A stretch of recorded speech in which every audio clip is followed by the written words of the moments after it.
Redditors who have found a dead body. How did it happen, and what did you do? I found my roommate dead in our living room. I called 911, and I guess based on what I told the operator about how he looked, cold, bluish, not moving, vomit coming out of his mouth and nose, they didn't ask me to do CPR. After I called 911, I called his wife, who is my sister's best friend, and was camping with her that weekend. They were 2 hours away. I just sat next to his body and cried until the police/EMTs/firemen got there. One of the firemen had to kind of snap me out of it because I was in shock. Then there was the weirdness because they didn't understand why I lived with a married couple and was home alone with him, I guess. They've both been my friends a long time. I knew them for 8 or 9 years.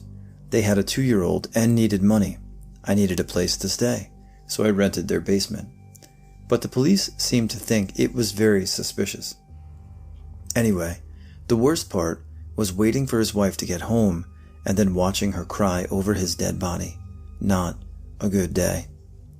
I'm glad her and their daughter weren't there to find him instead, though. He was 38 years old. That's why I used that number in my username. My husband found a dead body on the side of the road. He was on his way to a hiking spot, so he was on a pretty quiet road past any towns. There was a porta-potty on the side of the road and he needed to pee, so he stopped. There was a car parked there, but he didn't think much of it, assuming they had parked and hiked or something. Except on his way out of the porta-potty, when he had the passenger side of the car in his line of vision, there was a man lying just behind the rear passenger tire that he hadn't been able to see before. The car had been backed in and was backed against a dirt slope/small hill, and he was kind of between the dirt slope and the rear wheel. My husband called out to him a few times, realizing he wasn't moving or making any sounds in spite of it raining, and immediately called 911. He declined to be walked through CPR efforts by the dispatcher, as he could tell the guy had passed away, no movement whatsoever, and one of his eyes had come out, and the dispatcher said they'd send someone out as soon as they could. Someone from the sheriff's office arrived 2 hours later. My husband told them what he saw, signed a statement saying as much, and that was it. It was the 4th of July, and we'd just had lunch outside, and we were waiting to go watch fireworks. My father, a very healthy and fit man, decided to go for a quick run. It's important to note we live in an extremely rural area where the next neighbor is a mile over and town is a half an hour away. Well, the clock was ticking before the fireworks in town, so we went out to look for my dad, who was so close to our house on the dirt road. Like if he'd made it another half mile. Anyway, he was dead. He'd been dead. My mom screamed and started CPR, and I just stared because I'm not good at emotions, and somehow some neighbors found us and called for an ambulance that didn't come until 45 minutes later when my dad was turning blue. My mom was screaming and crying and telling not to look and go away, but it was my dad, so it wasn't like I could just go back into my house 100% okay. So I stayed a bit away in the golf cart thing one of the neighbors drove, but didn't leave. Anyway, he was declared dead on arrival due to a heart condition he had. Like somehow his full stomach triggered one of the valves he had that didn't work as properly to swell, and his heart swelled and immediately stopped. They said it probably happened before he knew it. So, yeah. In my second year of university, I went on a trip with a couple of friends to a nearby island city for a few days. On the second to last day we were there, we went to a beautiful but crowded beach. We clambered down a rocky cliff to try and find a more secluded spot where we could chill and take some photos. When we got down there, we saw an abandoned canvas bag full of stuff really close to the water that was starting to get splashed by the waves.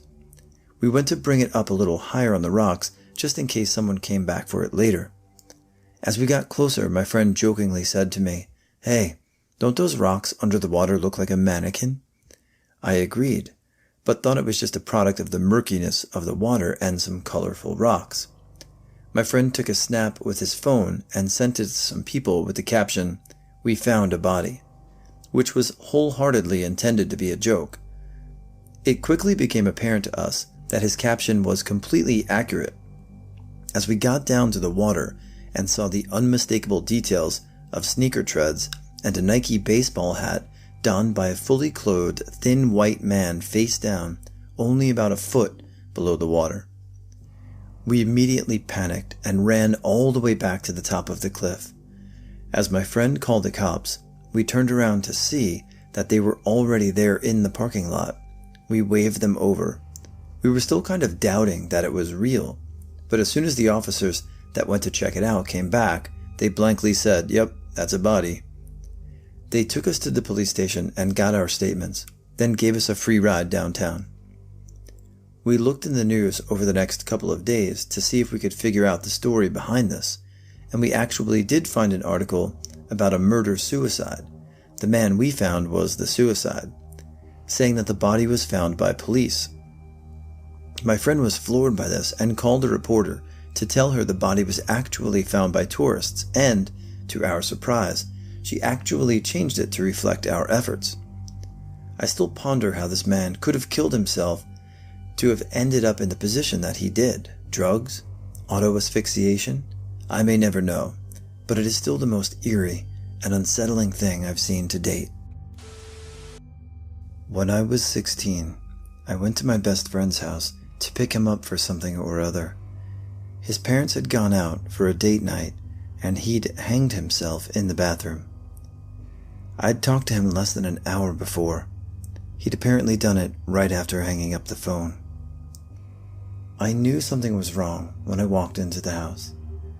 There was a faint, bad smell that I couldn't place, and there was music in the bathroom, but he wasn't answering when I called his name.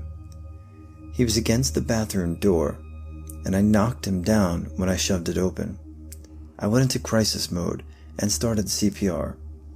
Please get first aid certified, guys. But it was obvious that I was too late, so eventually I stopped and called 911 and then my mom. She got there as the police did, but unfortunately his parents arrived about 10 minutes after the ambulance. No one would tell them what was going on, and I ended up having to be the one to tell them that their only child had died by suicide. I spent most of that night at the police department giving a statement and answering questions. At the time I thought I was under some kind of suspicion, but I realized when I was a bit older that they were trying to establish whether or not he intended to die. They were able to confirm it as intentional.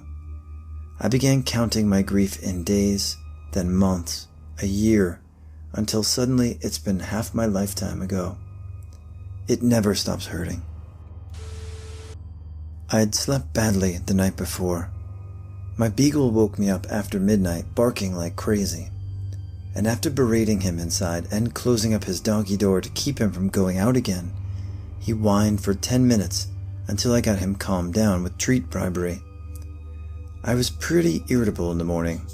I left for work, and I didn't get very far when I saw a car parked in the arroyo next to my property. They were trespassing on my neighbor's land, and I really wasn't in the mood to let them be, especially when I saw the figure sitting on the edge of the wash, very close to my house. I pulled off of the road to ask the person to leave. The figure sat stoically, still with a fishing rod by his side.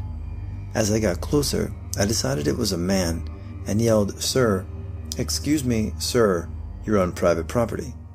He didn't move, not even a twitch. I approached slowly, curving away from him to make sure that he could see me as I walked up in case he was listening to earbuds or something. I waved and called out, trying to get his attention. And then, as I stepped closer, I noticed the rag protruding from his mouth. "Dude, are you okay?" No response. I stepped closer, a halting pace at a time, and realized that the fishing rod was in fact a taut twine rope going from his neck up to a sturdy branch of a skeletal Palo Verde tree. His eyes were open, unblinking. I probably yelled, "Sir," 6 more times before accepting that I was probably looking at a dead man. A seated, hanged man. I couldn't fathom how he could be sitting and have hanged. With revulsion and reluctance, I put my fingers to his neck to feel for a pulse. He wasn't cold. This was in Arizona, and the night had been in the high 80s. But he felt wrong. No pulse. Oh God. The rag protruding from his mouth was his swollen tongue. I felt my gorge rise and shuffle ran back to my car, where I phoned emergency services. I live in the desert, and people used to drive by shooting guns in the air or torch their cars on my road, so I was pretty familiar with making 911 calls. The normal response time was 45 minutes to an hour. But when I called about a body, they made it in 8 minutes. Before they came, I grabbed my camera from my car and took photos of the scene. I later offered the SD card to the sheriff's deputy. They eventually mailed it back to me, wiped. I called in sick to work that day and went back to my house and apologized profusely to my beagle. I was driving along I-64 in West Virginia, not too far east of Huntington, at around 0300. Topped a little rise, and down in front of me on a bridge were 3 wrecked cars, so I blocked traffic, what little there was at that hour, with my truck and called 911. One car was passing another car. He merged left without looking.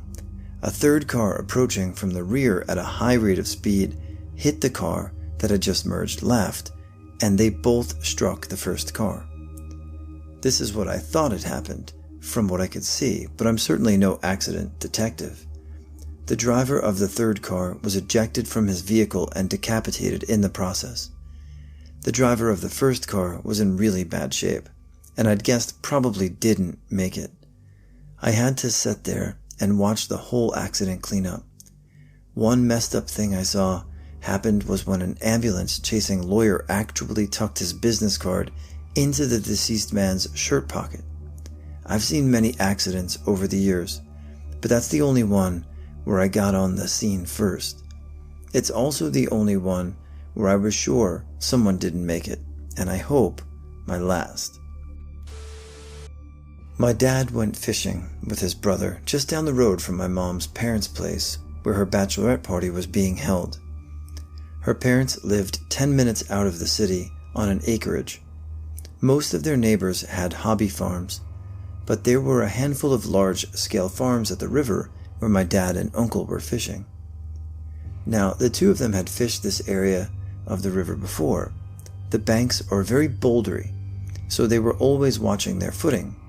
My uncle, I'm told, was kicking any smaller/lighter rocks over for fun as he walked to the bank. He kicked a rock that felt a lot different than the rest. He took a closer look and realized it was a human skull. He called my dad over, and the both of them agreed it looked old, no flesh. They didn't suspect it was that much of an emergency, but they made their way to one of the farms to call the police anyway. 30-minute walk. Once the police arrived, my dad and uncle took them to the skull. Of course, the police asked if they found a body to go with it, to which the two replied no. Now, at this point, my dad and uncle were asked to leave so that the police could start an investigation. The two of them assumed they wouldn't hear of this again, and that the skull was from an old First Nations burial site or something like that. At the time, my dad worked as a designer for the local newspaper.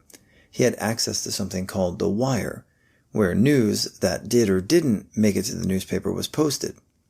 A few days after the incident, there was posting that the remains of a patient from a nearby psych hospital were found at the river. The patient had escaped earlier in the week, and it's suspected that he jumped off a bridge that's just upstream from where his skull was found. The body supposedly was found way downstream of his skull. I can't remember who told me this, and where they got this very weird, very morbid knowledge from. But the head of body, dead or alive, is way more likely to stay underwater, as a body is carried by current. And because of this, the current eats away at the tissue that connects the head to the body. I assume that's how he was decapitated. The story was never published since it was a suicide, so I'll never know for sure.